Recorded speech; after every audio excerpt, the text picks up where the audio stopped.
నమస్తే మిత్రులారా, నేను మీ శ్రీనివాస్ చౌహాన్ అడ్వకేట్. మిత్రులారా, ఏ కేసులలో న్యాయస్థానము 2 డిక్రీలను ఇస్తుంది? సో మిత్రులారా, సివిల్ ప్రొసీజర్ కోడ్ సిపిసి చట్టం ప్రకారంగా మనము న్యాయస్థానంలో సివిల్ దావాలను ఫైల్ చేస్తుంటాం. అయితే ఎవరైనా ఒక వ్యక్తి వాటా కోరుతూ న్యాయస్థానంలో పార్టీషన్ కేసు వేసిన సందర్భంలో న్యాయస్థానము విచారణ జరిపి మొదట ఇచ్చే ఒక తుది తీర్పుని ప్రిలిమినరీ డిక్రీ అని అంటాము.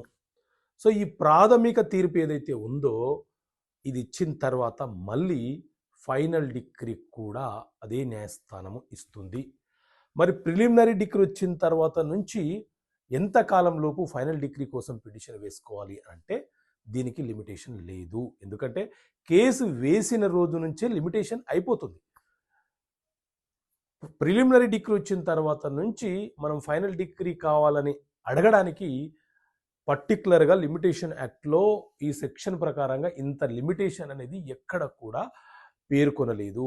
కాబట్టి దానికి లిమిటేషన్ లేదు. ఎప్పుడైనా ఎన్ని సంవత్సరాల తర్వాత అయినా సరే ఫైనల్ డిగ్రీ కోరుతూ న్యాయస్థానంలో పిటిషన్ దాఖలు చేసుకోవచ్చు. అదేవిధంగా మార్టిగేజ్ కేసులలో కూడా న్యాయస్థానము మొదట ప్రిలిమినరీ డిగ్రీ ఇచ్చి ఆ తర్వాత ఫైనల్ డిగ్రీని తుది తీర్పును వెలువరిస్తుంది. మార్టిగేజ్ కేసు అంటే మనము అప్పు కావాలనుకున్నాము, మన వద్ద ఉన్నటువంటి ఆస్తికి సంబంధించిన పత్రాలు మరొక వ్యక్తి వద్ద తాకట్టు పెట్టి అతని వద్ద నుంచి కొంత సొమ్ముని నగదు రూపంలో తీసుకున్నాము. సో మనం అతనికి డాక్యుమెంట్లు పెడుతున్నట్టు మార్టిగేజ్ డాక్యుమెంట్ని రిజిస్ట్రేషన్ చేస్తాము.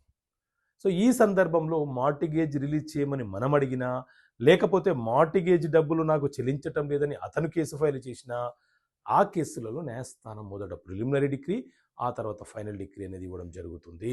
కాబట్టి ఇక్కడ కన్ఫ్యూజ్ కావాల్సిన అవసరం లేదు. సో ఇలా చట్టపరమైన అంశాలు మీకు అవగాహన ఉండాలన్న ఉద్దేశంతో ఈ చట్టపరమైన సమస్యలకు పరిష్కారాన్ని పుస్తకాన్ని మీ ముందుకు తీసుకొచ్చాను.